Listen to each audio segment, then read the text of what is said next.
आदरणीय दर्शकवृन्द, नमस्कार।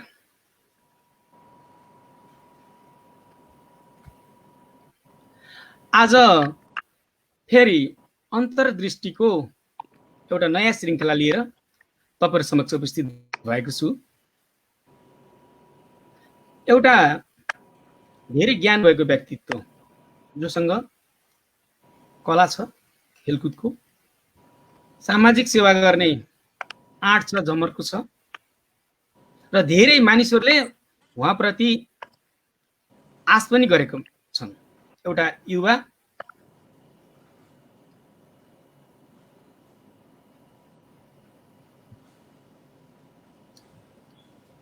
जसले लामो समय जापानमा बसेर विगत 12 वर्षदेखि जापानमा बसेर आफूलाई राम्रो व्यक्तिको उपाधि दिनुभएको छ। निकै संघर्षशील मान्छे। पिता श्याम प्रसाद श्रेष्ठ र माता कुसुम श्रेष्ठको कोखबाट बागलुङमा जन्मिएर बागलुङमै अध्ययन गरी खेलकुद खेलेर फेरि केही समय पछाडि वापस गरेर विगत 12 वर्षदेखि जापानमा संघर्षरत व्यक्तित्व जो संघर्षबाट धेरै अगाडि बढ्नु भएको छ र अहिले पनि उहाँ संघर्षकै हुनुहुन्छ। आउनुस् उहाँलाई स्वागत गरौँ र धेरै कुरा उहाँबाटै जानकारी लिउँला। उहाँ हुनुहुन्छ, तपाईले स्क्रिनमा देखिसक्नु भएको होला, एनआरएन जापानका प्रवक्ता, बागलुङ समाज जापानका अध्यक्ष र ताइक्वान्डोका सिनियर खेलाडी श्री सिद्धार्थ श्रेष्ठज्यू। नमस्कार सिद्धार्थजी। नमस्कार, धन्यवाद। स्वागत छ यहाँलाई यस अन्तर्दृष्टि कार्यक्रममा आज। धन्यवाद। के गर्दै हुनुहुन्छ हिजो आज?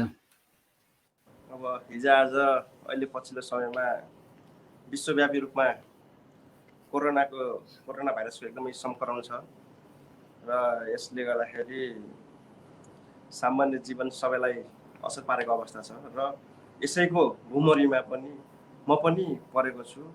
अब व्यवसायहरूमा चाहिँ अलि पहिला जस्तो छैन र एक कोरोना भाइरसकै जुन संक्रमण छ यसमा चाहिँ समस्यामा पर्नु हुने र के कसरी हुन्छ हामी अहिले चाहिँ यसैको सिलसिलामा अविरत खटेको अवस्था छ। कस्तो छ कोरोना संक्रमण अहिले जापानको अवस्था भनौँ, त्यसभित्र टोकियोको अवस्था भनौँ, कस्तो छ अहिले पहिला र अहिलेमा चाहिँ? भन्नु पर्दाखेरि पहिला जापानमा कोरोनाको एकदमै संक्रमण थियो र बिस्तारै बिचमा चाहिँ कम हुँदै गइसकेपछि यहाँको आपतकालीन जुन भनेको थियो वो सबै खुला भएको थियो र अहिले फेरि पछिल्लो केही हप्तादेखि फेरि कोरोनाको तरास दिन प्रतिदिन बढ्दै गएको अवस्था छ र अब नेपाली समुदायमा चाहिँ केही 7-8 जनालाई भएको अवस्था थियो। उहाँहरू चाहिँ सकुशल उपचार भइसकेको अवस्था हो र अहिले चाहिँ नयाँ संक्रमित कोही पनि हुनु हुँदैन। अहिले जापानी समुदायमा चाहिँ हिजो पनि अब आज पनि धेरैको सङ्ख्यामा भएको भन्ने कुरा न्युजमा आएको छ र त्यसैले गर्दाखेरि फेरि पनि कतै पहिला जस्तै आपतकालीन अवस्था आउने हो कि भन्ने चाहिँ तरास छ राजनीति। नेपालीहरूले जापानमा धेरैले व्यवसाय गरेर बसेका छन्। उहाँहरूको अवस्था कस्तो छ? व्यवसाय प्रतिको अवस्था अहिले व्यवसायको रूपमा भन्नुहुन्छ भने एकदमै दयनीय अवस्था छ। जुन ठुलो ठुलो व्यवसाय गर्नुभएको छ धेरै लगानी गरेर उहाँहरूको अवस्था अझ सङ्कटमा परेको छ र अहिलेको हिसाबले जापान सरकारले केही राहत स्वरूप उपलब्ध बनाए तापनि केही समयलाई त उसले थाम्ने पनि छ होइन र भोलि के हुन्छ भन्ने कुरामा चाहिँ अझ यसै भन्न सक्ने अवस्था चाहिँ छैन। तपाईहरुबाट चाहिँ कस्तो कस्तो खालको चाहिँ सहयोग भइरहेको छ कोरोनाबाट संक्रमित मान्छेहरूको लागि भनौँ अथवा चाहिँ कोरोनाबाट पीडित व्यक्तित्वहरूलाई? मूलत जापानमा सुरुमा के थियो भन्नुहुन्छ भने सामान्य घाँटी दुख्दा, खोकी लाग्दा, रुवा लाग्दा पनि कोरोना हो कि भन्ने चाहिँ धेरै त्रास थियो र हस्पिटलसम्म पुग्न पनि नसक्ने र कतिले भाषाकै कारणले पनि के हो भनेर वास्तविक थाहा नपाउन सकेको अवस्था थियो र त्यस कारणले हामीले सुरुमा चाहिँ सबैलाई हस्पिटल लाने काम पनि गरियो र त्यो भए तापनि ज्वरो आउँदैमा, घाँटी दुख्दैमा, खोकी लाग्दैमा पनि कोरोना हुँदैन है भन्ने कुरो चाहिँ जानकारी पाइयो। अहिले चाहिँ त्यस्तो त्रास चाहिँ छैन, अहिले जेरो छ। कसैले मलाई कोरोना भयो कि भन्ने चाहिँ समस्या छैन। अहिलेको समस्या भन्नुहुन्छ भने कतिपय कुरा जापानमा रोजगारीका सिलसिलामा जापानमा रहेर कर्मभूमि बनाउनुभएका र उहाँहरू केही सीमित अवधिका लागि नेपाल जानुभएको जन्मभूमि र उहाँहरूलाई चाहिँ जापान आउनको लागि समस्या छ। र जापानमा पनि केही समयका लागि घुम्न आउनुभएका बा आमाहरूदेखि लिएर विभिन्न खालका सीमित टाइमका लागि आउनुभयो, उहाँ चाहिँ फर्कन नपाउने चाहिँ अलिक ठुलो समस्याको रूपमा चाहिँ आइपरेको छ। यो नै अहिलेको प्रमुख समस्या रहेको छ राजनजी। तपाईँ एनआरएनको प्रवक्ता हुनुहुन्छ। अहिले अब धेरै जसो व्यक्तित्व चाहिँ नेकपातर्फका हुनुहुन्छ है। तपाईहरु एउटा आरोप छ कि अहिलेको संक्रमणमा पनि अलिकति पार्टीगत रूपमा पनि अलिकति हेरियो, नेकपाका व्यक्तिहरूलाई धेरै सहयोग गरिएको छ, अरूलाई छटाछुटुक सहयोग गरिएको छ, नगरेको होइन, देखाउनको लागि गरिएको जस्तो छ भन्ने आरोप पनि छ। तपाईँ के भन्नुहुन्छ यसलाई? यस्तो छ राजबिन सर, अब के भन्नुहुन्छ भने हाम्रो तर्फबाट काहीँ पनि म नेकपासँग आबद्ध चाहिँ होला होइन, कुनै पनि नेकपाको एकजना मात्र व्यक्तिले एनआरएन जापानबाट सुविधा लियो या बाहुन समाजबाट म आबद्ध कुनै पनि सङ्घ संस्थाबाट त्यस्तो भएको एकजना व्यक्ति मात्र छ भने पनि उहाँहरूलाई चाहिँ चुनौतीका साथ भन्न चाहन्छु मैले, नाम सहित लिएर अगाडि आउनुहोस्। मनगन्तीको अर्थ छैन। र एनआरएन जापानमा पनि के भन्नुहुन्छ भने त्यहाँ हरेक पार्टीका साथीहरू हुनुहुन्छ, सब एक से एक हुनुहुन्छ, त्यहाँ सबै दलको समान हुनुहुन्छ। त्यहाँ नेकपाको बढी नेकाको थोरै भन्ने त्यहाँ छँदै छैन। त्यो चाहिँ मनगन्ती कुरा हो। आरोपकै लागि लगाइएका आरोपहरू हुन् भन्न चाहन्छु म। यो आरोप मात्रै हुन्, यिनीहरू चाहिँ त्यहाँभन्दा बढी सीमित केही छैनन्। चाहिँ कोरोनाबाट पीडित भइहाले, उहाँहरू सहयोग गर्नुभयो। जस्तो कतिपय व्यक्तिहरू भिसाका समस्यामा परेका छन्, कोही नेपाल गएर बसेका छन्, जापान आउन पाउने अवस्थामा छैनन्। कोही व्यक्तिहरू फेरि भेट्नलाई जापान आएका छन् र रोकिएर बसेका छन्। त्यस्ताहरूको लागि के कस्तो खालको सहयोग गरेको छ एनआरएनबाट रहेको छ? राम्रो प्रश्न गर्नुभयो। यो चाहिँ के हो भने हामी एनआरएनको सबै हातमा चाहिँ केही पनि हुँदैन। हेर्नुहोस्, यो को जानी भनेर नाम निकाल्न पनि राजदूतावासले निकाल्ने हो। र राजदूतावास हामीले भन्न सक्ने मात्र के हो भने कसो समस्या के छ हामी लगेर राजदूतावास जाने हो। हामीले सबैभन्दा पहिलो चरणमा त के गऱ्यौँ भने नाम सङ्कलन गरेर जापानमा रहेको दूतावासमा अनि हाम्रो एनआरएनमा त आइसिसी एनआरएन मार्फत नेपालको सरकार परराष्ट्र मन्त्रालयमा, पर्यटन मन्त्रालयमा नेपाल सरकारलाई चाहिँ नाम कलेक्सन गरेर बुझाउने काम गऱ्यौँ। कोही जापानमा रोकिनु भएको छ, कोही नेपालमा रोकिनु भएको छ होइन। जापान आउन चाहने र जापानबाट नेपाल जान चाहनेको हामीले नाम सङ्कलन गरेर नेपाल सरकारलाई, एमबिसीलाई बुझायो। अब त्यसै अन्तर्गत उहाँहरूले चाहिँ हामीले चाहिँ तत्काल उद्धार गरियोस् भन्ने चाहन्थ्यौँ। र हामी चाहिँ जति सक्दो के चाहन्थ्यौँ भने नेपाल एयरलाइन्सले नै गरोस् र सुपथ जति सक्दो सस्तो मूल्यमा, शुल्कमा गरोस् भन्ने चाहन्थ्यौँ। तर त्यो हुन सकेन। अब त्यो चाहिँ त्यसको लागि पनि हामीले विज्ञप्ति मार्फत पनि हामीले भनिसकेका छौँ। हामीले गर्न सक्ने त्यही हो। हामीले त जानकारी नै गराउनु त हो नि। त्यो सबै चल्ने त सरकारकै हो, एमबिसी हो, नेपाल सरकार मातहतमा रहेका निकायहरूकै चल्ने हो। र पनि आज पनि हामीले सक्ने के गरेका छौँ त, जस्तै भन्नुहुन्छ भने एयरलाइन्सहरूले एयरपोर्टसम्म ल्याउने छोडिदिने सम्म पनि गर्नुभयो। तर हामी के हो भने हामी सामाजिक संस्था भएको हिसाबले कहीँ पनि अप्ठ्यारोमा पर्नु हुँदैन।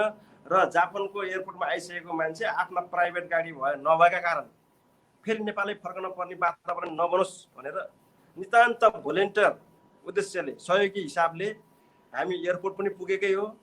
एयरपोर्टमा गएर हामीले एकजना यात्रु लिन जानुभएका 5 सिट 7 सिटका गाडीहरूलाई अनुरोध गरेर सबैलाई घर घरसम्म लैदिन आग्रह पनि गरेको।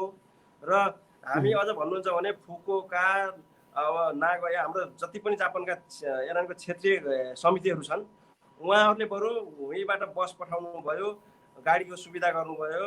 र हामी चाहिँ यहाँबाट भोलिन्टियर गरेर उहाँहरूले भने बमोजिम उहाँहरूले फुकुओकाले खोजेको बस यो हो, ओसाकाले खोजेको यो हो भनेर हामी चाहिँ प्ले कार्ड समाएर जुन सवारी साधन देखाउने काम गरेका थियौँ होइन।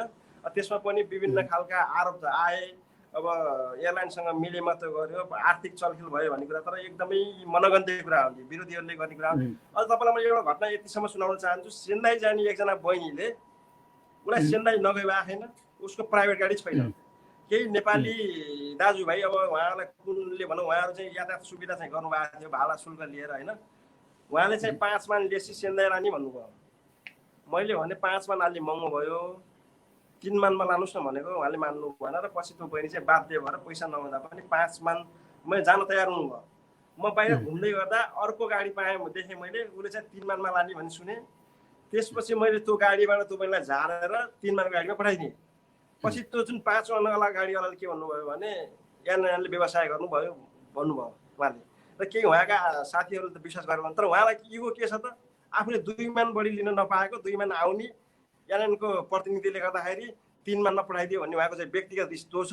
तर उहाँले चाहिँ बाहिर अतिरञ्जित गर्नको लागि उहाँले चाहिँ एनएनले व्यवसाय गर्यो, एनएनले पैसा लिएर 3 मानमा मान्छे पठायो भन्ने खालका यस्ता भ्रामक समाचार कुराहरू फैलाएर र यस्ता कुराहरू पछि लागेको अवस्था छ।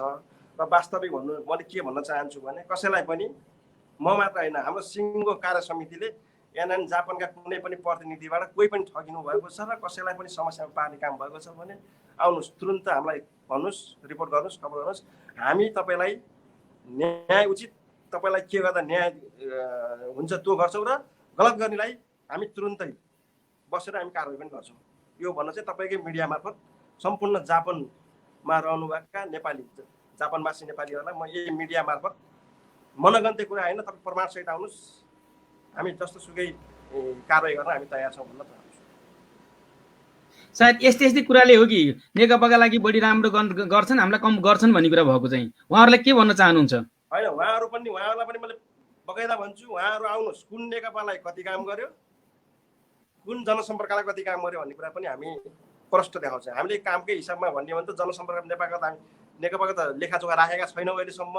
को नचिनेको मान्छेले रुँदै फोन गर्नुहुन्छ, अब उहाँलाई तेरो पार्टी के हो भन्ने सोध्ने कुरो हुँदैन। हेर्नुहोस्, हामी काम गरेका छौँ र काम गर्ने सिलसिलामा नेकपाले भन्दा जनसम्पर्कका साथीहरूले अझ बढी सुविधा लिएको पनि हामी देखाउन सक्छौँ। फेरि हाम्रो हातबाट भएका काम के, हामी झोलाका झोला औषधि बोकेर ल्याएका छौँ। हेर्नुहोस्, नेपालबाट हामी झोलाका झोला डकुमेन्ट लिएर एयरपोर्ट गएका छौँ, भोलि पनि हामी डकुमेन्ट लिएर जाँदैछौँ एयरपोर्टमा। हामी कोरोना भाइरस सम्बन्धी भन्नुहुन्छ भने महावीर पुनले जुन नेपालमै एउटा चाहिँ उपकरण लानुभयो, उपचारका लागि बनाइने सामग्रीको उपकरण पठाउँदाखेरि धन्य करोडौँको सामान गयो नि त जापानबाट। त्यसमा चाहिँ हामी भोलिन्टियर गरेर प्रत्येक यात्रुलाई 2 केजी तपाईँकोमा अट्छ कि 5 केजी तपाईँकोमा अट्छ कि भनेर पठाएको अवस्था छ नि। हामी पनि त एयरपोर्ट जाँदाखेरि हाम्रो खर्च हुन्छ, झन्डै 100 किलोमिटर टाढा छ। हेर्नुहोस्, अब 100 किलोमिटर टाढा छ, हामी चाहिँ एक झोला त डकुमेन्ट लिएर जाने गरेका छौँ, तर हामी बाहिर प्रचार गर्दैनौँ, हामी प्राइभेसीका कुरा हुन्छ बाहिर ल्याउँदैनौँ। हेर्नुहोस्, तपाईँले अब कुरा भन्नुहुन्छ भने अब कतिपय सुत्केरी समस्या हुन्छ, अझ महिला दिदीबहिनीलाई धेरै समस्या छ यहाँ। उहाँहरूले सामान्य अब अस्ति भर्खर एउटा हाम्रो म्याग्दीको बहिनी हो, झन्डै टोकियोबाट 110 किलोमिटर बाहिर गएर हामी, त्यो बहिनीको कोही पनि छैन यहाँ। उहाँको हस्बेन्ड पनि नेपाल हुनुहुन्छ र हस्बेन्डलाई अहिले उहाँको कोरोना भाइरसको यसको कारणले गर्दा उहाँ जापान आउनु सक्नु भएन। तर हामी जापान सरकारबाट पाउने उहाँले के हो त सुविधा, सबै कुरा चाहिँ टेबलमा राखेर उहाँले सबै सुविधा पाउने हिसाबले हामी आर्थिक राहत प्याकेज लगाएर झन्डै 10औँ मानको चाहिँ सामान उपलब्ध गराएका छौँ र उहाँले पाउने जापान सरकार पाउने सम्पूर्ण सुविधाहरू उपलब्ध गराएका छौँ। भनेपछि अब हामी यस्तो अवरात्र खटेका छौँ, कुनै पनि स्वार्थ छैन, कुनै पनि हामीसँग आर्थिक चलखेल छैन। हेर्नुहोस्, र सीमित त्यो पनि जापानमा 1 दर्जन मान्छे, धेरै पनि होइन, 1 दर्जन मान्छे विरोध गर्नका लागि कहाँनिर मिस्टेक भेटाउँछु भनेर ठुलो प्रयास गरेको अवस्था छ। र उहाँहरूले केही पनि मिस्टेक पाउन नसकेपछि नाकमा जापानका प्रतिनिधिले एयरपोर्टमा त मास्क लाएन जस्ता कुरा, रस्सो दीर्घ बिग्रिए भन्ने यस्ता कुराहरूलाई लिएर अहिले बजारमा प्रचारबाजी गर्नुभएको छ। र उहाँहरूको त प्रचारबाजी पनि उहाँ सम्पूर्णले डिफेन्स हाम्रो एनएनले राम्रो गरेको छ। तपाईँले किन विरोध गर्नुहुन्छ भने उहाँलाई कमेन्टमा चाहिँ जाइ लागेको देखेको छु र उहाँले हजारौँ मान्छेहरूलाई ब्लक गर्ने, कमेन्ट डिलिट गर्ने पनि गरेको देखेको छु। त्यसकारण हामी चाहिँ प्रमाणित रूपमा चुक्नु हुँदैन, कसैले पनि प्रमाण पेश गरेर हामी मार्फत आउँछ भने हामी जस्तो सुकै मूल्य चुकाउन पनि तयार छौँ। प्रसङ्ग अलिकति बदल्न चाहन्छु। हजुर बागलुङ समाजको अध्यक्ष पनि हुनुहुन्छ अहिले। हजुर, हैन, बागलुङ समाज भनेको लगभग बागलुङ जापानमा सबभन्दा धेरै झन्डै 30-40% जति बागलुङीहरू हुनुहुन्छ, ठुलो संस्थामा आबद्धता हुनुहुन्छ। यहाँ बागलुङीहरूको लागि पनि केही खालको चाहिँ कार्यक्रमहरू तय गर्नुभएको छ। हामी बागलुङवासी चाहिँ सङ्ख्याका हिसाबमा पनि अरूभन्दा धेरै छौँ र भनिने हो भने हामी चाहिँ बागलुङका दाजुभाइलाई समस्या पर्दाखेरि सबैले हामी बागलुङभित्रबाटै पनि समस्या समाधान गर्ने गरेका छौँ। र हामी यो भन्दै गर्दा अरू समाजलाई नगर्ने भन्ने होइन, हामी जापानमा चलाइएका अभियानमा बागलुङ समाजले गर्नुपर्ने ठाउँमा हामी कहीँ पनि आजसम्म छुटेका छैनौँ राजनीति, एउटा कुरा। र अर्को कुरो, हामी बागलुङका लागि मात्र सोचेका छैनौँ, जापानमा सबै समाजलाई सहयोग पाउनुपर्छ। हामी सबैभन्दा पहिला नेपाली हो, हामी पहिला नेपाली हो, त्यसपछि बागलुङ होला, गुल्मी होला, स्याङ्जा होला, कास्की होला, पर्वत होला, त्यो अर्को ठाउँमा छ, तर हामी सबैभन्दा पहिला नेपाली हो। र हामी हरेक नेपालीको समस्यामा सहभागी बन्नेछौँ, एउटा कुरा। र अब यो समय पनि कोरोनामा पनि केही हाम्रो बागलुङवासीहरूलाई पनि अप्ठ्यारो परेको कुरा आयो। हामीले पनि झन्डै जो समस्यामा पर्नु भएको थियो, जुन अहिले बिरामी भएर हस्पिटलमै छटपटिरहेको अवस्थामा कोरोनाले थप उहाँलाई समस्या पारेपछि हामी चाहिँ आर्थिक सहयोग भित्रबाट जुटाएर झन्डै अस्ति एकजनालाई झन्डै 16-17 मान पनि उठाएर दिएका थियौँ होइन। यसरी लागेका छौँ। र अहिले भोलि पनि भन्नुहुन्छ भने एक खालको अब हामी खालि सधैँ पैसा मात्र उठाउने होइन, के छ त समाधान भनेर भोलि हामी एउटा स्वास्थ्य बिमा सम्बन्धी पनि केही दाजुभाइले ल्याउनु भएको हुनाले भोलि हामी त्यस सम्बन्धी जापानका केही चलायमान संस्थाका अध्यक्षहरू त्यस सम्बन्धी चाहिँ भोलि छलफल गर्न बस्दैछौँ बिहान 12 बजेबाट होइन। अब किनकि सधैँ उठाइरहनु भन्दा पनि उसले चाहिँ अझ धेरै लाभ हुन्छ भने उसलाई चाहिँ सस्तो बिमामा छिराउन सकिन्छ भने किन नछिराउने।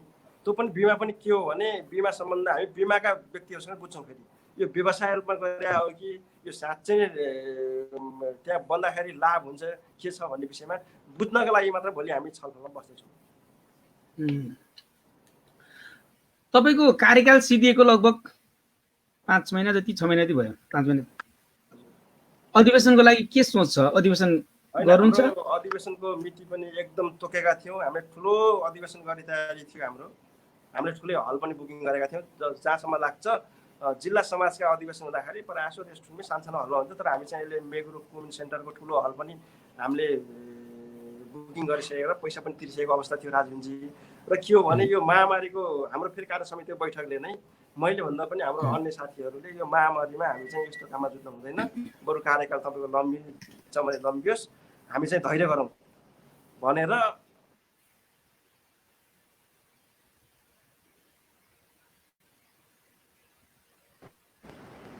नै भन्नुभएको हुँदाखेरि पनि हामीले चाहिँ केही सामान्य अनिश्चित सरेको अवस्था हो। तर हामी यो जुन अहिले वातावरण चाहिँ प्रतिकूल भयो भने हामी अवश्य जति सक्दो चाँडै गर्नेछौँ। अब तपाईँ पनि भन्ने भने त बागलुङको संस्थापक अध्यक्ष पनि हो, तपाईँ हामी बसेर एउटै कार्यकालमा काम पनि गरियो होइन।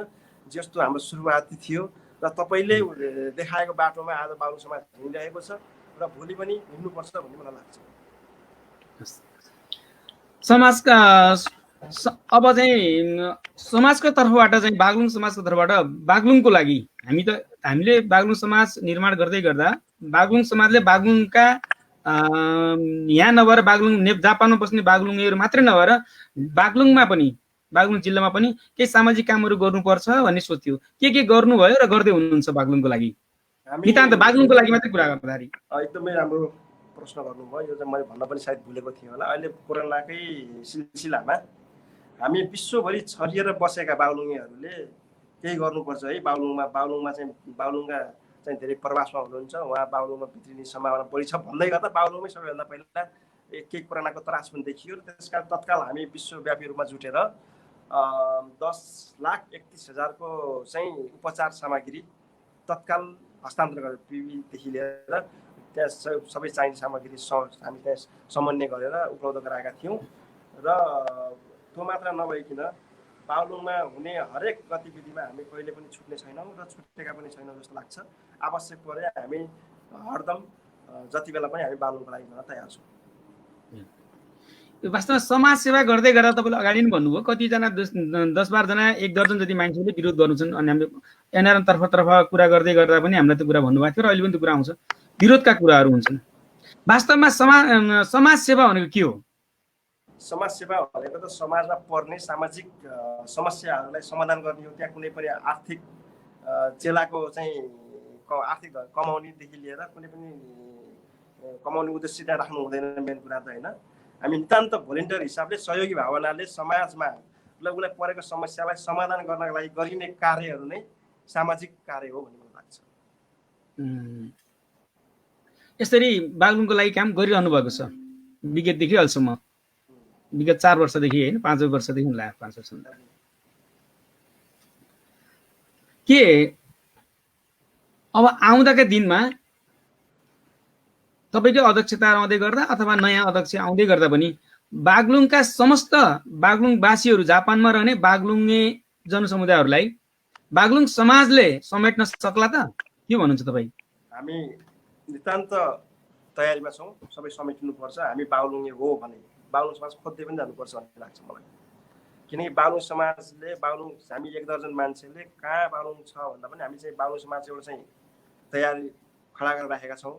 म बागलुङे हुँ भन्ने लाग्छ भने मैले पनि बागलुङ समाज खोज्दै जानुपर्छ भन्ने मलाई लाग्छ। र पनि कतिपयहरू विभिन्न कारणवश बागलुङ समाजसम्म आउन नसक्नु भएको पनि हुनसक्छ र उहाँहरूलाई पनि हामी समाजमा आबद्ध गर्न लागि विभिन्न सामाजिक सञ्जाल नै हो अहिले त सूचनाको हकमा भन्नुहुन्छ। तपाईँको दिव्य दृष्टिबाट पनि म आज सबैलाई भन्न चाहनुहुन्छ, यदि तपाईँ यो कार्यक्रम हेर्दै हुनुहुन्छ भने जापानमा बागलुङ समाज छ। तपाईँ बागलुङ समाजका कार्य समितिका कसैलाई पनि या अलि बागलुङका अग्रज आदरणीय सल्लाहकारहरूदेखि लिएर संरक्षकहरू हुनुहुन्छ, उहाँहरूको पनि बागलुङ समाजमा तपाईँ आबद्ध हुन सक्नुहुन्छ। र हामी बागलुङ समाजले गर्नुपर्ने, समेट्नको लागि गर्नुपर्ने कुनै पनि हामी प्रयत्नहरू कुनै पनि छुटाएका छैनौँ। हामी हर पल, हर टाइम, हर समय तपाईँहरूकै प्रतीक्षामा छौँ। आउनुहोस्, भलाकुसारी गर्नुहोस्, चिया खानुहोस्, होइन, पाएको समस्या समेत बनाउनुहोस् र कसैलाई समस्या पर्दाखेरि सहयोग गर्ने भावना राख्नुहोस्। तपाईँहरूलाई स्वागत छ सबैलाई। जस्तै नै सिद्धार्थजी, समाजमा आबद्ध हुँदै गर्दा समाजका सदस्यहरूले के खालको चाहिँ सहयोगका अपेक्षाहरू राख्न सक्छन्? कस्तो खालको सहयोगहरू पाउन सक्छन्? यस्तो छ, जापानमा जुन हामी एउटा आउनु भनेको सबैको चाहिँ केही रोजगारीको सिलसिलामा कमाइन्छ कि अन्त कमाउने उद्देश्यले नै आउने हो र विविध कारणले उहाँलाई शारीरिक स्वास्थ्य समस्यादेखि लिएर होइन भइपरि आउने खालको कुनै पनि अप्ठ्यारोमा परेर उहाँलाई समस्या छ भने हामी सबैले धेरै थोरै खाएर एक गाँस घटाएर पनि हामी सहयोग गर्नुपर्छ भन्ने लाग्दछ। र अब जस्तै अहिले धेरैजना चाहिँ हस्पिटलको बेडमा पनि हुनुहुन्छ होइन, उहाँहरू पनि हामीले थाहा पाएसम्म, हामीलाई जानकारी गराउनु भएसम्म उहाँहरूलाई चाहिँ सहयोग गरेका छौँ र गर्नु पनि पर्छ भन्ने हिसाबले नै हामीले समाजको चाहिँ स्थापना गरेको। ठिक छ। अब जापानमा धेरै छन् संस्थाहरू, अस्ति पनि दिलुजीसँग कुरा भएको थियो कि संस्थाहरू धेरै हुने चाहिँ भन्दा पनि गोलबद्ध हुनु आवश्यक छ अहिलेको अवस्थामा चाहिँ। शैलीमध्ये चाहिँ धेरै धेरै संस्थाहरू गाउँको, टोलको, वडाको, गाउँपालिका खोल्नुभन्दा नि एक ठाउँ जिल्ला स्तरीय लेभलमा अब क्षेत्र अवस्थामा चाहिँ हुनुपर्ने आवश्यकता अत्यन्त छ। सबैलाई म पनि विनम्र अनुरोध गर्दछु, सबै एकतामा नै बल छ, त्यसैले एकता हुने कोसिस गर्नु होला भन्न चाहन्छु मैले पनि। यहाँ सम्पूर्ण बागलुङ मात्रै नभएर सम्पूर्ण नेपालीहरूलाई आफ्नो जिल्ला क्षेत्रमा चाहिँ रहेका संस्थाहरूसँग आबद्धता जनाउनु होला भन्न चाहन्छु। अब अन्य सामाजिक संस्थाहरू, नयाँ खुल्ने संस्थाहरू र लाई तपाईँले के भन्न चाहनुहुन्छ? जस्तो नयाँ नयाँ संस्थाहरू पनि त दिन प्रतिदिन खुलिरहेका छन् अहिलेको अवस्थामा पनि। त्यस्तो छ। अब वास्तवमा भन्यो भने त संस्थाको आवश्यकता त हुन्छ, तर कतिपय ठाउँमा चाहिँ केवल प्रतिकूल वातावरण मिलिरहेको हुँदैन कि विभिन्न अन्तर्कलह हुन्छ होइन। कसै ठाउँमा राजनीति जोडिएको हुन्छ, कसै ठाउँमा जातीय जोडिएको हुन्छ, कसै ठाउँमा धार्मिक जोडिएको हुन्छ। हेर्नुहोस्, अब के छ भन्नुहुन्छ भने सबैभन्दा पहिला समाज त धेरै बन्छन् होइन, र के हो भने त्यसमा चाहिँ क्रियाशील हुनुपर्छ, सङ्घर्ष गर्नुपर्छ कि नाम मात्रको समाज खोलेर उही खादा लाउनु मात्र काम भयो भने त्यसले अर्थ लाग्दैन। तपाईँ बरु एक्लै हुनुहोस्। हिजो अब तपाईँ र म नै यो बागलुङ समाजको स्थापना गर्ने कस्तो थियो अवस्था, बागलुङ समाजका बागलुङभित्रका क्षेत्रीय भेगीय समाजहरू कति स्ट्रङ छन् भन्ने कुरो तपाईँ हामीलाई थाहा थियो नि त। कति गाह्रो थियो, एउटा न एउटाले वातावरण बिगार्थ्यो खोल्दाखेरि। र पनि तपाईँले हामीले हिम्मत गऱ्यौँ, एउटा कफी सपमा बसेर सुरु गऱ्यौँ। आज हेर्नुहोस्, लाग्छ अब घमण्ड त गर्दिनँ होइन, र पनि समाज, जापानमा रहेका समाजसँग उहाँहरूको सराबरमा चाहिँ हामी हिँडिरहेको चाहिँ अवस्था सही छ। अब यो किनकि त्यही भएर समाजहरू खोल्दाखेरि तपाईँहरू कोही पनि काज एक्लै भए, कमजोर भयो भने हिम्मत नगर्नुहोस्। तपाईँहरू नियमित सामाजिक काममा लाग्नुहोस्, जति सक्नुहुन्छ त्यति गर्नुहोस्, तर पछि नहट्नुहोस्। अवश्य केही समयमा सबै चाहिँ सक्सेस हुन्छ, सफल भइन्छ। त्यसकारण समाज खोलेर पनि हराउने काम पनि नगरौँ भन्ने सबैलाई चाहन्छु। यो काममा नि सामाजिक क्षेत्रमा तपाईँ अहिले भने बागलुङबाट सुरुबाटै हिँड्नुहुन्थ्यो, बागलुङबाट सामाजिक काममा चाहिँ हिँड्नुहुन्थ्यो। हाम्रो चाहिँ खेलकुदको क्रममा नि तपाईँले हामीलाई धेरै सहयोग गर्नुभएको छ तेकन्डको तर्फबाट। हामीले कतिपय कार्यक्रमहरू गर्दै गर्दा चाहिँ बागलुङमा, अथवा हामीले पनि तपाईँले कार्यक्रम गर्दै गर्दा हामीले पनि सहयोग गरेका छौँ भनेपछि परिवारबाट चाहिँ कस्तो खालको सहयोग छ? हिजो त्यो तेकन्डो खेल्दै गर्दा र अहिले जापानमा बसेर पनि समाजको सेवा गर्दै गर्दा कस्तो खालको सहयोग छ समाजबाट, के परिवारबाट? सबभन्दा महत्त्वपूर्ण चाहिँ पारिवारिक सहयोग नै चाहिन्छ यसमा चाहिँ। पारिवार सहयोग भएन भने समाज सेवा गर्न कहिले पनि सकिँदैन। त्यसकारण पारिवारिक वातावरण पनि मिलाउनुपर्छ र पारिवारिक सहयोग भयो भने मात्र सम्भव छ। तर मलाई चाहिँ एकदमै पारिवारिक एकदम समर्थन छ, त्यसैले म अहिलेसम्म सफल पनि भयो जस्तो लाग्छ। हिजोका दिनमा पनि थियो, आजका दिनमा पनि छ, अहिलेसम्म छ। उहाँ त आन्टीहरूले पनि समाजै सेवा गरिरहनु भएको छ, त्यो कारणले तपाईँलाई चाहिँ पारिवारिक रूपमा नि सहज भयो। पारिवारिक रूपमा पनि अब प्रायः सबै सदस्यहरू समाज सेवामै छौँ। भाइले पनि भयङ्कर राम्रो तरिकाले खेलकुदको लागि भयङ्कर राम्रो गर्नुभएको छ सम्पन्नजीले, त्यो पनि पारिवारिक रूपमै त्यस्तो चाहिँ तयार भइरहेको छ। त कल्पना बहिनीले पनि राम्रोसँग चाहिँ तपाईँ तेक्वान्डो खेलाडी, फोर डन, जहाँ नेपालमा खेल्दा खेल्दै हरेक चिजलाई त्यागेर जापान आएर पनि तपाईँलाई खेल्ने छोडेन, समाजले छोडेन। के गर्दै हुनुहुन्छ अहिले खेल तेक्वान्डोका लागि? यस्तो छ, अब म खेलकुदको हिसाबले म विदेशीय कारणले अलिकति पछि परेको अवस्थामा छ होइन। अब अहिले म अन्तर्राष्ट्रिय ताइक्वान्डोको 4 डन लिएको छु। मैले 5 डन लिने अवधि भइसकेको छ, र पनि विभिन्न प्रतिकूल वातावरण नमिल्दाखेरि मैले लिइसकेको अवस्था छैन। र अहिले म 5 डनको लागि चाहिँ तयारी गर्दैछु। नियमित म अहिले कसरतमा छु। म अहिले चाहिँ मैले अन्तर्राष्ट्रिय कोरियाबाट लिने हो। यसको लागि चाहिँ कोरियन सर्टिफिकेट 5 डनको लागि चाहिँ मैले नियमित ट्रेनिङ गरिरहेको अवस्था छ। यो तेक्वान्डो खेल्न अहिलेसम्म तपाईँ तेक्वान्डो खेल्दै हुनुहुन्छ भने कति वर्षको उमेरदेखि तेक्वान्डो खेल्न सुरुवात गर्नुभएको थियो? म चाहिँ झन् 11-12 वर्षको उमेरबाट सुरु गरेको हो। यो अहिले भन्ने हिसाबले भन्दै 25-26 वर्ष ताइक्वान्डोको अवधि भयो अहिलेसम्म गर्दाखेरि। जीवन त आधीभन्दा बढी जीवन पुरै तेक्वान्डो भित्रै छ। जस जीवनको झन्डै 3 भाग चाहिँ खेलकुदमै गयो भनौँ।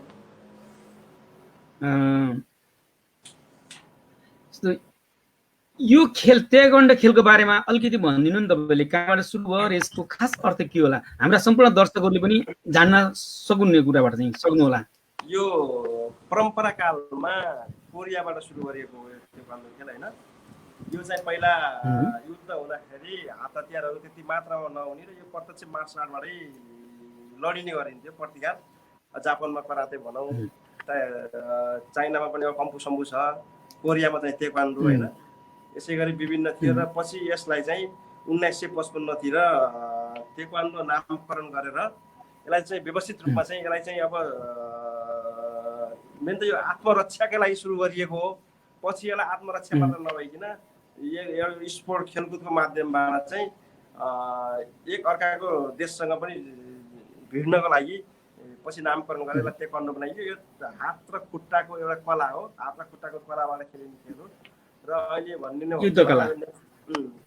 अझै नेपालमा चाहिँ हाम्रो विशेष गरी नेपालमा खेलकुद मध्ये पनि सबभन्दा ऐतिहासिक खेलकुद हुन स्थापित भएको छ। अब ताइक्वान्डोमा ओलम्पिकमा पनि पदक ल्याएको विधान लामादेखि लिएर दीपक विष्टका जुन इतिहास कायम गरेको छ होइन, कीर्तिमानहरू उहाँले कायम गर्नुभएको छ। सङ्गीना वैद्य, सविता राजेन्द्रले एसियनमा रजत पदक जित्नु भएको छ, किशोर श्रेष्ठहरू होइन। त्यस कारणले हाम्रो देश राष्ट्रको लागि पनि एउटा चाहिँ यो ऐतिहासिक खेलकुदको हिसाबमा चाहिँ दर्ज भइसकेको अवस्था छ। तपाईँलाई अहिले कस्तो लाग्छ त हिजोका दिनमा चाहिँ नेपाली झन्डा फरफराएर मार्चपास्ट गर्दै हिँड्दै गर्दैका दिनहरूको, नेपालमा रहँदा चाहिँ गेम लड्न जाँदाका दिनहरू चाहिँ एकपटक सम्झिन चाहनुहुन्छ? ती दिनले कस्तो थियो? राजनीतिले एकदमै राम्रो क्वेसन गर्नुभयो चाहिँ होइन। किनकि हामी चाहिँ तेक्वान्डो गेममा सुरु गर्दै गर्दा एक खालको देशमा द्वन्द्व पनि आयो। जब म बच्चादेखि ताइक्वान्डो खेल्दा म जब रिङमा भिड्न सुरु गरेँ, अब मैले पहिलो रिङमा भिडेको त म 54 सालमा भिडे हो। त्यतिखेर म अब भन्दाखेरि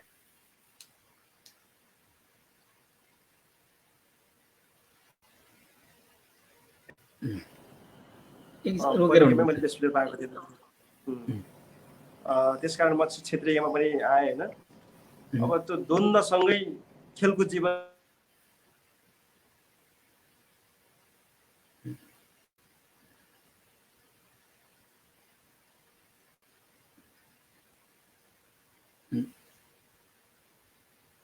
आवाज आएन।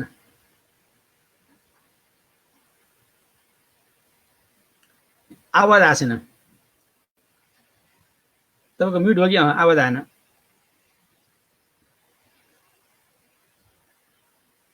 म्युट भयो कि आवाज कि तपाईँको म्युट गरेर त्यो चलाउँदा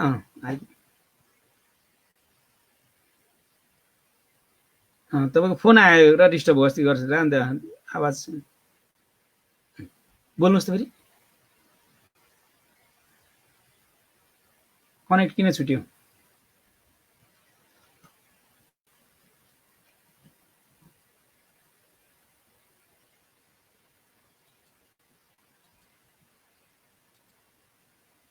खुलै छ। आवाज आएन है?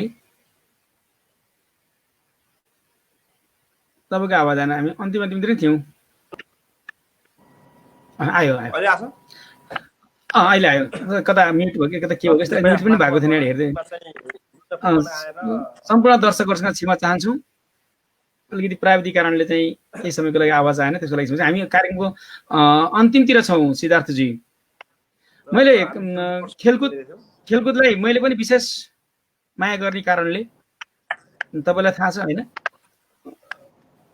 मलाई पनि मान्छेहरू खेलकुदमा लागिदिए हुन्थ्यो। यो मार्सल आर्ट गेम जुन हुन् हाम्रो चाहिँ ताइक्वान्डो कराते भयो, म आफू कराते भएको हुनाले म करातेतर्फको मान्छे, मलाई कराते मनपर्ने हुनाले चाहिँ मैले भन्छु कि खेल्ने किन, के फाइदा छ त्योबाट चाहिँ?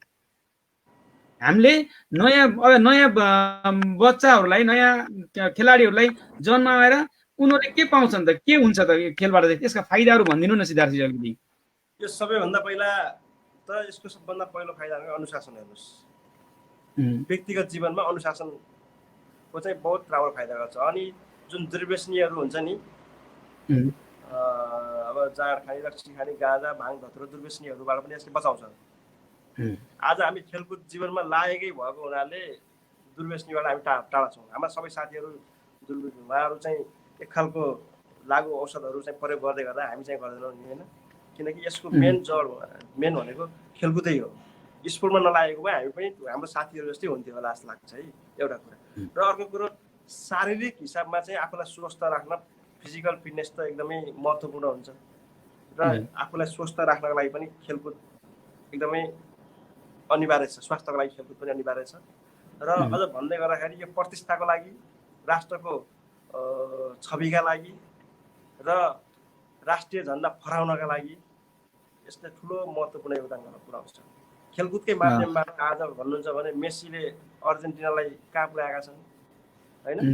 फुटबल खेलाडीहरू, अहिलेका चर्चित खेलाडीहरूले ब्राजिललाई कहाँ पुर्याए, रोनाल्डोले पोर्चुगलको नाम अघि ल्याए। त्यही भएर एउटा खेलाडीले एउटा सिङ्गो हामी ब्रुसलीलाई सधैँ पूजा गर्छौँ, हामी ब्रुसलीलाई, ज्याकी चेनलाई होइन। हो, एउटा खेलाडीले चाह्यो भने सिङ्गो संसारभरि आफ्नो राष्ट्रको नाम उच्च राख्न सक्छ। त्यसकारण खेलकुद जीवनमा मात्र होइन, सिङ्गो देशका लागि, आर्थिक समृद्धिका लागि, सबै कुरामा चाहिँ खेलकुद एकदम महत्त्वपूर्ण छ।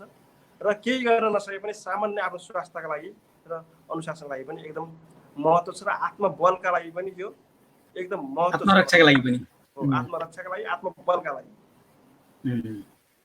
आवश्यक छ।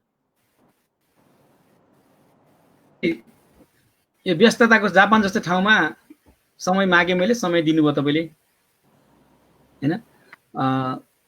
र अब हामी अन्तिममा भइसक्यो हुनाले चाहिँ केही कुरा त्यस्ता भन्न पर्ने थियो कि बाँकी कुराहरू चाहिँ तपाईँको मनबाट चाहिँ म नपुगेका ठाउँहरू? एउटा कुरा के छ भन्नु, राजवीनजी र हामी स्वयं आफै पनि खेलकुद जीवनमा एकसाथ घुमिएको अवस्था थियो। त्योलाई आज एकदमै ताजापन भएर आयो होइन। र म भावुक पनि भयो त्यो कुरा सम्झँदाखेरि। विगतमा हामीले खेलकुदका लागि के गरेनौँ भन्ने खालको होइन, कता कता के गर्नु एकदम गर्न एकदम सक्यौँ। बागलुङको खेलकुदको लागि त तपाईँको अध्यक्षतामा हामी अन्तर्राष्ट्रिय ठुलो प्रतियोगिता गऱ्यौँ, त्यो सम्पन्न गऱ्यौँ। र हामी मिलेर एकदम बागलुङमै धवलाई अञ्चलमै सबैभन्दा ठुलो कवडल सुरु गर्नुपर्छ। कवडल आज एकदम करोडौँको कवडल, तपाईँको नेतृत्व त फेरि एकदम यहाँबाट चाहिँ आज त्यो करोडौँको हल चाहिँ 80% काम सम्पन्न भइसकेको छ। बिचमा चाहिँ भूकम्पले हामीलाई थोरै धोका दियो, भूकम्पको मारमा परियो र पनि विभिन्न भइपर्ने दैव प्रकोपको सामना गर्दै आज हामी त्यो हललाई चाहिँ 80% सफल बनाउन सफल भएका छौँ। र अझ भन्नुपर्छ, एउटा अवसरकै कुरोमा भन्नुपर्छ, अब मेरै भाइ पनि खेलकुदको क्षेत्रीय अध्यक्ष भएर आइसकेपछि एउटा खेलकुद हो, खेलाडी हो, खेलकुद माध्यमबाट आएको मान्छेले खेलकुदलाई जति नजिकबाट प्रत्यक्ष चिनेको हुन्छ, अरूले चिनेको हुँदैन। उसले चाहिँ आफूले गरेको खेलकुदमा दुःख पनि उसले जानेको छ। त्यसकारण पनि त्यो हल सम्पन्न गर्नु पनि उसको चाहिँ ठुलो भूमिका रह्यो। र हाम्रा आदरणीय गुरुहरू जसले मलाई ट्रेनिङ गराउनुभयो, उहाँहरू पनि अवरात्र खट्नु भएको छ। उहाँहरूले पनि यो हललाई कसरी पुरा गर्न सकिन्छ भने रात दिन त्यो हलको लागि झोला सहयोगी लेटर प्याड बोकेर झोला बोकेर हिँडेको अवस्था छ। र आज हामी त्यो सक्सेस गराउँदैछौँ होइन। त्यसको लागि चाहिँ अब सम्पूर्ण सहयोगदातालाई मैले अझ पनि बारम्बार पनि भन्ने गरेको छु। र आज पनि तपाईँको मिडिया मार्फत पनि फेरि उहाँहरूलाई पुनः धन्यवाद व्यक्त गर्न चाहन्छु। र उहाँहरूलाई त मैले हल कतिजनालाई त लहर देखाइ पनि सकेको छु। र त्यो सम्पन्न भएपछि हामी फेरि भव्य रूपमा चाहिँ सबै सहयोगीलाई सकभर निमन्त्रण गरेर चोपनी गर्नेछौँ भन्न चाहन्छु। र आज मलाई तपाईँले यहाँसम्म ल्याएर धेरै गन्थन गर्ने विभिन्न कुरामा, सबै कुरामा आफ्नो केही शब्दहरू राख्न दिएकोमा तपाईँलाई विशेष गरी धन्यवाद व्यक्त गर्न चाहन्छु। र सम्पूर्ण अहिले कतिले हेर्नुभएको छ उहाँहरूलाई पनि धन्यवाद व्यक्त गर्न चाहन्छु। र आगामी दिनमा तपाईँहरूकै सहयोग सल्लाह सुझावले अगाडि बढ्नेछ राजनीति। यहाँको समयको सोच र विचारको लागि धेरै धेरै धन्यवाद सिद्धार्थजी। सधैँभरि तपाईँको समाज सेवाले एउटा मेन पोइन्ट समात्न सकोस्, त्यसको लागि धेरै धेरै शुभकामना छ। हिजो पनि हामीले हातेमालो गरेर अगाडि बढेका थियौँ, भोलिका दिनमा पनि हातेमालो गरेर अझ धेरै अगाडि बढ्नेछौँ। तपाईँलाई सधैँभरि मेरो साथ रहनेछ सिद्धार्थजी। किन तपाईँले हिजो हामीलाई पनि, मलाई पनि र मैले तपाईँलाई पनि, हामी व्यक्तिगत रूपमा पनि हामी चाहिँ एक आपसमा सहयोगी भावना राख्ने मान्छे हो, नजिकका हौँ। र अझ धेरै अगाडि जानुहोस्, त्यसको लागि धेरै धेरै शुभकामना छ। आज समय दिएर यहाँसम्म आउनुभयो, तपाईँलाई धेरै धेरै धन्यवाद छ। तपाईँले एनआरएनका जुन कुरा राख्नुभयो, बागलुङ समाजको जुन कुरा राख्नुभयो र तेक्वान्डो सम्बन्धी जुन कुरा राख्नुभयो, यसमा सम्पूर्ण आज सुन्ने जनसमुदायहरूले, जनताहरूले पनि, हाम्रा खेलाडीहरूले, दर्शकहरूले अथवा चाहिँ अर्को समाजसेवीहरूले सुनेर यो कुराको चाहिँ निहालेर हेरेर यसको फलो पनि गरिदिनु होला, राम्रो काममा अगाडि बढ्नु होला। खेलकुदमा लाग्दाखेरि के कुराको फाइदा हुन्छ भन्ने कुरा पनि थाहा पाउनुभयो यहाँहरूलाई। आज पनि कार्यक्रमबाट छुट्न चाहन्छौँ। सिद्धार्थजीलाई धेरै धेरै धन्यवाद भन्दै सम्पूर्ण दर्शक वृन्दहरूलाई, सम्पूर्ण दर्शक देवहरूलाई पनि यहाँबाट हार्दिक धन्यवाद टक्राउँदै आजलाई भन्ने कार्यक्रमबाट छुट्न चाहन्छौँ। भोलि अर्को नयाँ श्रृङ्खला लिएर तपाईँहरू समक्ष पुनः उपस्थित हुने नै छु। तबसम्मको लागि आज्ञा दिनुहोस्। नमस्कार।